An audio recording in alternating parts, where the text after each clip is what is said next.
ভাইয়া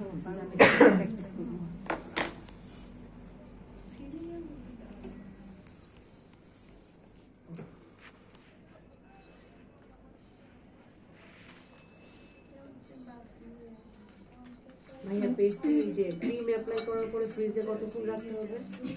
কোনটাতে? মানে এখন যে ক্রিমটা দিচ্ছি তারপরে দেওয়ার পরে ফ্রিজিং করতে হবে? আর ডিরেক্ট কাজ করতে পারবেন, এটার কোনো ফ্রিজিং তেমন প্রয়োজন পড়ে না। মূলত হচ্ছে আপনার ক্রাম কোটিং করে ফ্রিজিং এর কথা বলা হয়, ঠিক আছে? ওইটা কতক্ষণ? ওইটা আমরা হচ্ছে হাফ এন আওয়ার রাখতে পারি। এই যে আমি যেমন ক্রাম কোটিং করে কোনো ফ্রিজিং থেকে আমি ডিরেক্ট কাজ করতেছি, এটা ডিপেন্ড করবে আপনি কাজ করতে পারেন কতক্ষণে। ক্রাম কোটিং যারা একদম বিগিনার আছে তাদের জন্য বলা হয়, বাট ক্রাম কোটিং এত একটা ম্যান্ডেটরি না, ঠিক আছে? এটা ক্রাম কোটিং করা হয় যাতে করে কি ক্রাম গুলো একটু নিচের দিকে চলে থাকে, উপরে ভিজিবল না হয়।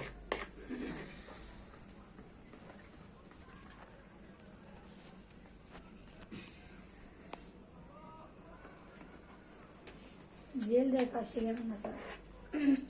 ও পাইপিং জেল না? পাইপিং জেল একটা কাজ আছে। তো পাইপিং জেল বের করুন তো। নিয়েছিলাম। এই জেল হোয়াইট কালার জেল তো বাজার কিনতে পাওয়া যায় নাকি আমি বানাবো? এটা কি না? হোয়াইট কালার এটা কিনতে পাবেন, কিনে নেবেন। আপনার কাছে আছে? এর প্রাইস কত? 100 গ্রাম 100 টাকা। 80 টাকা দিলে হয় না? এটা ভালো করে গোলায় নেন তো। আপনি হচ্ছে বললেন না একটু আগে কম বলে। এখন বুঝছেন? কেন কম বলে? পাইপিং জেল না? এটা গোলায় নিয়ে কোনো গরম টরম করতে কিছু করা লাগবে না, ভালো করে গোলায় নিয়ে এটা আমরা গানা যেমন পাতলা করে নিচ্ছি না, একটু পানি দিয়ে এরকম পাতলা করে নিতে হবে। এটা কাজ শিখা লাগবে, কম খরচ হবে এটা দিলে। এটা দিলে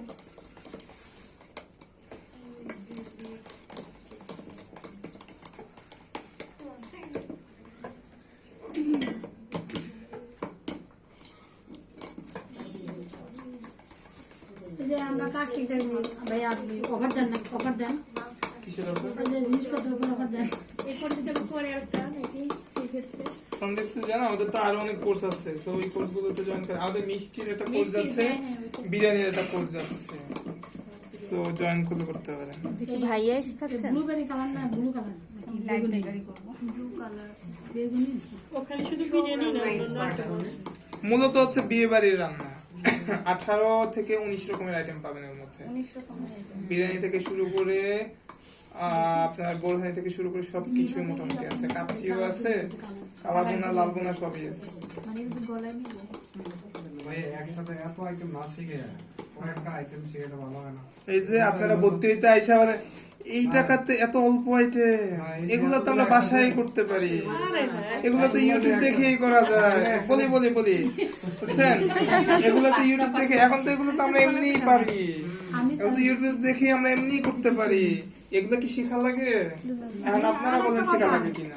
ভাই এই যে একসাথে এতগুলো শিখা যায় তো কিছুই শেষ পর্যন্ত মনে থাকে না। যেগুলো আপনার আমরা এখানে আপনাদের সবকিছু গাইডলাইন দেই, যেগুলো আপনার দরকার সেগুলো আপনি গ্র্যাব করবেন, এগুলো নোট করে রাখবেন। দরকার বলতে এখন দরকার নাই, কিন্তু সামনে দরকার আছে, এগুলো নোট করে রাখবেন। যখন আমার দরকার পড়বে আমি ওই নোট থেকে বের করে পরে কাজ করবো। আগে যদি ব্রেইনে না ঢোকে তাহলে পরে কাজ করবো কিভাবে? আগে লিখে রাখবেন, খাতায় থাকলে ব্রেনে এমনি ঢুকবে। আপনার ও যে জায়গায় ঠেকে যাচ্ছেন একটু চোখ বুলাবেন হয়ে যাবে। আমি যখন হোটেল সেক্টরে অনেক ডিফারেন্স। শুনেন স্যার, প্রথমে লিখে রাখতে হয়, কারণ এত কিছু বিজ্ঞানের অবস্থায় আপনার মনে থাকবে না, এটাই স্বাভাবিক। আমার হচ্ছে যখন আমি হোটেল সেক্টরে কাজ করি, আমার যে শেফ ছিল তার একটা নোট ছিল আর কি, মানে একটা রেসিপির ইয়া ছিল, জাস্ট হচ্ছে কোনো প্রসিডিউর কিছু লেখা থাকে না, শুধুমাত্র হচ্ছে উপকরণ লেখা। তো তার সাথে খুব ভালো আমার সম্পর্ক ছিল, সেই জন্য তার ওইটা আমাকে দিছিল। তো ওইটা দেখে বুঝি আর না বুঝি দুনিয়ার যা আছে সব খালি লিখে নিছি, ঠিক আছে? লেখার পরে এখন দিনে দিনে এখন ওগুলো আমার কাছে লাগে। অনেক কিছু আছে, যেমন দেখা যায় আমি মাঝে মাঝে ওই নোটগুলো বের করে আমি কখনো পড়িও নাই, কিন্তু ওগুলো দেখলে আমি পরে আস্তে আস্তে আমি নিজে প্র্যাকটিস করে পড়ে।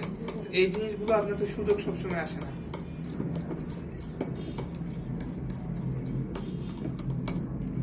আমাদেরকে মাসে 4টা ক্লাস না দিয়ে অন্তত 2 মাসে যদি ক্লাস করে শিখি দেন 30,000 টাকা 2 মাস, কেন 4 মাস লাগাই করাবো? সমস্যা আছে কোনো?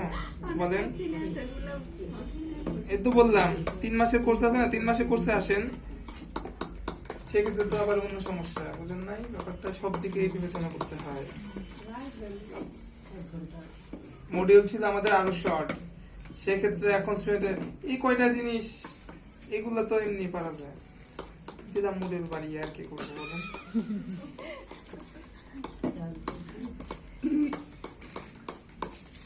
বেস্ট এক হলে ঠিক হবে। তারপরে আরো কথা শুনে, এখন তো কেক সবাই পারে, এই কথা বেশি শুনি আমরা আর কি। এটা আমার থেকে ভালো বলতে পারবে হচ্ছে, আমরা তো কমই শুনি, মেন্টর যারা আছি ফ্রন্ট ডেস্ক থেকে জিজ্ঞেস করেন, তারা আপনাকে আরো ভালো এক্সপ্লেন করতে পারবে। দিনে দিনে তারা যা যা শুনে তা আরো ভালো এক্সপ্লেন করতে পারবে। কত মানুষ যা আসে, কত রকমের, কত ডিলিং যে তাদের করতে হয়।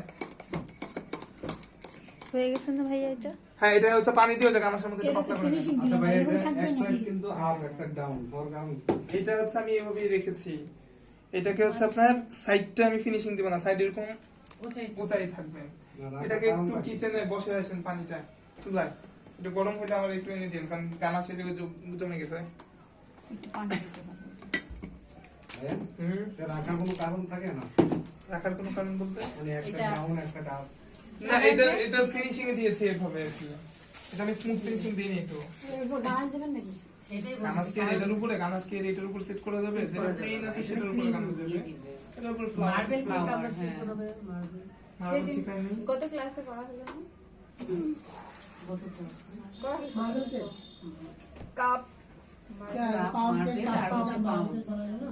ওই উপরে যে মার্বেল ভাইব আসে ওইটা বলতে ভাইয়া। পাইপিং জেল দিয়ে করতে পারেন, বা হচ্ছে হোয়াইট চকলেট গানাশের মধ্যে মার্বেল পাইপ দিয়ে করেন, সমস্যা নেই তো। ওটা বেশিরভাগ হচ্ছে হোয়াইট চকলেট গানাশ দিয়ে করে।